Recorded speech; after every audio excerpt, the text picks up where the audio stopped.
Thank you, Mr. Secretary General, Your Excellencies, ladies and gentlemen, and distinguished guests. I am honored to be here today.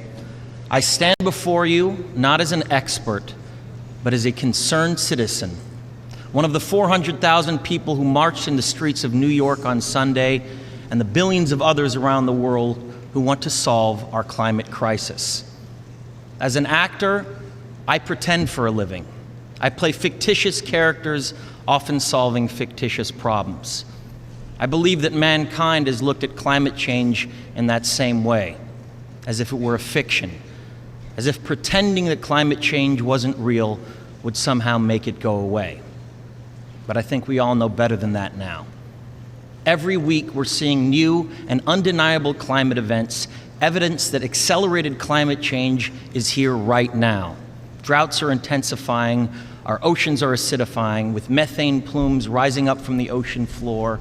We are seeing extreme weather events and the West Antarctic and Greenland ice sheets melting at unprecedented rates, decades ahead of scientific projections.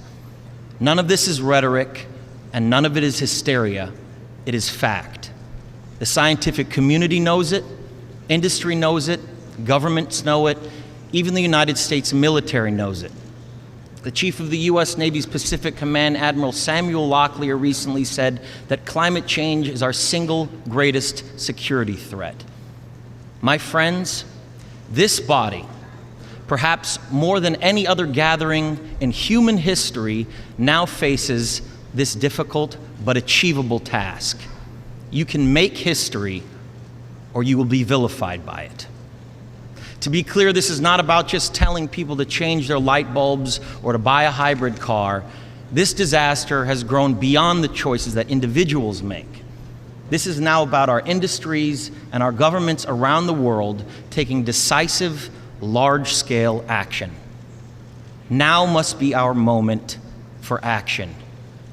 We need to put a price tag on carbon emissions and eliminate government subsidies for oil, coal, and gas companies. We need to end the free ride that industrial polluters have been given in the name of a free market economy. They do not deserve our tax dollars. They deserve our scrutiny, for the economy itself will die if our ecosystems collapse. The good news is that renewable energy is not only achievable, but good economic policy.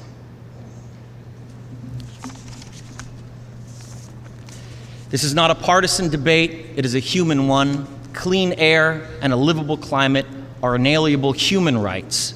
And solving this crisis is not a question of politics, it is a question of our own survival. This is the most urgent of times and the most urgent of messages. Honored delegates, leaders of the world, I pretend for a living, but you do not. The people made their voices heard on Sunday around the world, and the momentum will not stop. But now it is your turn. The time to answer humankind's greatest challenge is now. We beg of you to face it with courage and honesty. Thank you.